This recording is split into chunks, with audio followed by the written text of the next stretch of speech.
ఏమండి ఇప్పుడు ఎక్కడికి వెళ్ళాలి? Railway station. ఇప్పుడే కాదండి ఎక్కడి నుంచి వచ్చారు? కాసేపు ఆడకుండా ఉంటారా? ఏదో టెన్షన్లో ఉన్నారని తెలుస్తుంది, అదేంటో అర్థం కావట్లేదు.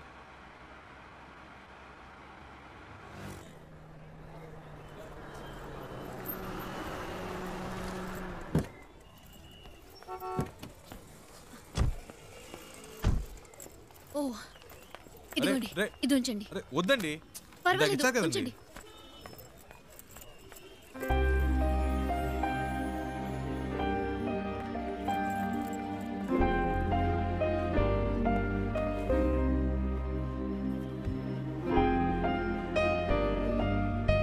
రేయ్ నేనేరా.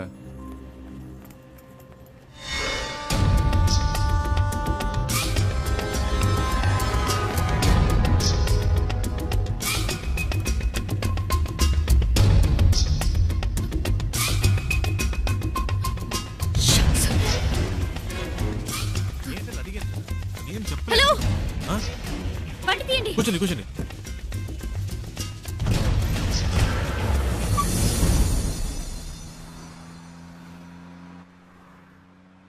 ఏంటండి ట్రైన్ మిస్ అయిందా? మాట్లాడకుండా పోనీయండి.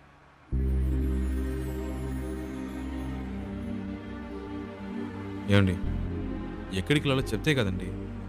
ఎక్కడికైనా తీసుకెళ్ళండి, ఏదైనా ఎత్తైన చోటుకి తీసుకెళ్ళండి, అక్కడి నుంచి దూకి చేస్తాను.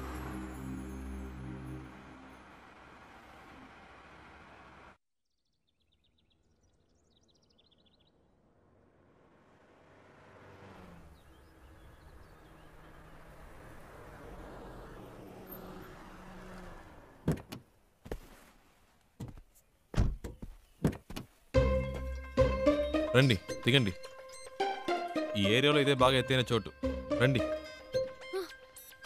ఏదో మాట వరుస కన్నాను, నిజంగానే తీసుకొచ్చేటివేనా?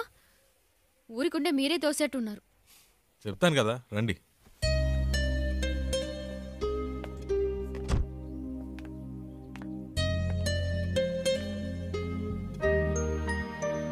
టోటల్ సిటీ చూడండి, ఎంత పెద్ద ఊరు. ఇక్కడి నుంచి చూస్తే బుజ్జిదిగా లేదు. మన ప్రాబ్లమ్స్ కూడా అంతేనండి, దగ్గర నుంచి చూస్తే పెద్దవిలా ఉంటాయి, దూరం నుంచి చూస్తే చిన్నవిలా ఉంటాయి. వచ్చే ధరలో చూసారుగా ఎన్ని అప్స్ అండ్ డౌన్స్ ఉన్నాయో. లైఫ్ కూడా అంతేనండి, ఆ మాత్రానికే చేస్తానని మాట్లాడితే ఎలాగండి? ఏదో ప్రాబ్లంలో ఉన్నారని అర్థమైంది, అది ఏంటో తెలియట్లేదు. నేను ఏవైనా చేయగలను అనుకుంటే చెప్పండి, చేస్తాను. నమ్మకం ఉంటేనే.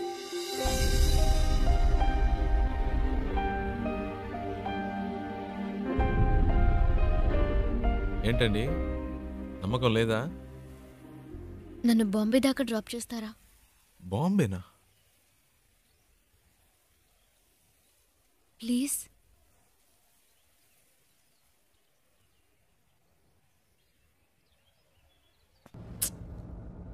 అమ్మ మొహం చూస్తే ఎవరికీ ద్రోహం చేయాలనిపించదు. మా నాన్న ఇలా చేస్తారని కలలో కూడా ఊహించుండదు. పైగా ప్రేమించి పెళ్లి చేసుకున్నారు.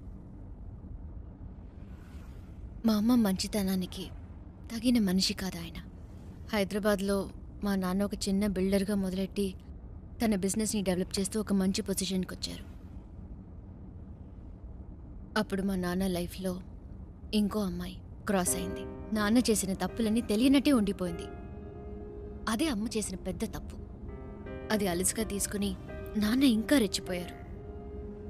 ఒకరోజు మా నాన్న ఇంటికొచ్చారు. ఆవిడ తమ్ముడిని నేను పెళ్లి చేసుకోవాలని చెప్పారు. అమ్మ ఒప్పుకోలేదు. పెద్ద గొడవైంది. నాన్న చేసుకున్నారు. ఆ బాధతో అలా పడుకుంది. అంతే, ఆ తర్వాత లేవలేదు. అమ్మ పోయిన తర్వాత నన్ను వాళ్ళ అదుపులో పెట్టుకోవాలని ట్రై చేశారు. అప్పుడు నాకు అనిపించింది ఆ ఊళ్ళో ఉండకూడదని.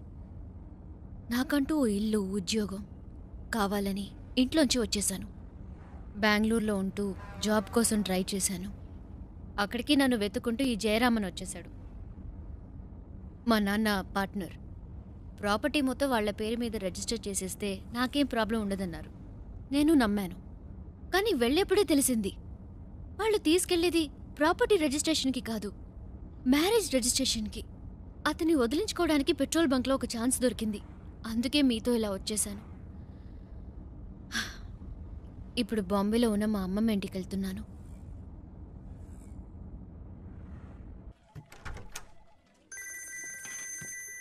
రేయ్ చెప్పరా. రేయ్, ఆఫీస్లో ఉన్నావా? ముఖ్యమైన విషయంరా. ఇందాకే నాకు తన కథ అంతా చెప్పిందిరా. ఏవేవో చెప్పింది, తన ప్రాబ్లమ్స్ అన్నీ చెప్పింది. నాకేం ఎక్కలేదు. చివరికో మాట అందిరా, ఇంట్లో చూసిన సంబంధం నచ్చకే వచ్చేసిందట. చాలా హ్యాపీగా ఫీల్ అయ్యాను. నా రోడ్డు క్లియర్ అయిపోయినట్టే. రేయ్ తెగ ఫీల్ అయిపోకు. తనకి పెళ్ళంటే ఇష్టం లేదంది కానీ లైఫ్లో లవ్వో గివ్వో ఉండొచ్చేమో, అది కనుక్కో. కాసేపు కూడా హ్యాపీగా ఉండనివ్వరే. నీకు అసలు మంచి మాటలే రావా? పెట్టే, చేస్తాను. వెళ్దామా?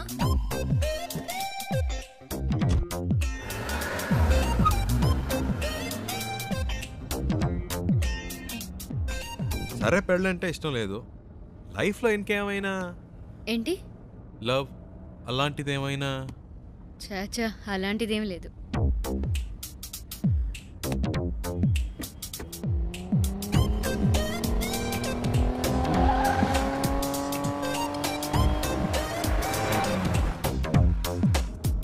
కానీ ఎలాంటి వాడు నాకు లైఫ్ పార్ట్నర్గా రావాలని మాత్రం ఒక ఐడియా ఉంది.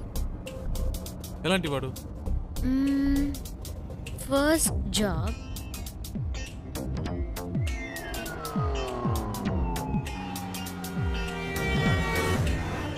తర్వాత నాకు చూడగానే తెలిసిపోతుంది. టూ మచ్ అండి. చూడగానే ఎలా తెలుస్తుంది? తెలుస్తుందండి. వేసుకునే డ్రెస్, మాట్లాడే మాటలు, చూపుని బట్టి కూడా ఈజీగా చెప్పవచ్చు ఒక మనిషి ఎలాంటి వాడో. సింపుల్గా చెప్పాలంటే మనం పెట్టుకునే రింగ్ టోన్ కూడా చెప్పేస్తుంది మనం ఎలాంటి వాళ్ళమో.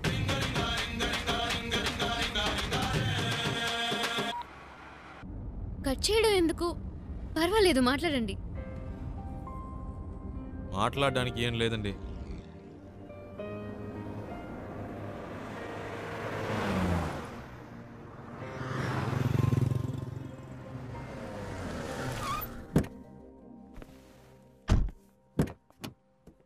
రండి తిందాం. లేదు, నాకు ఇప్పుడు ఆకలేదు. మీకు ఆకలి లేకపోవచ్చు, నా కంపెనీ వచ్చుగా.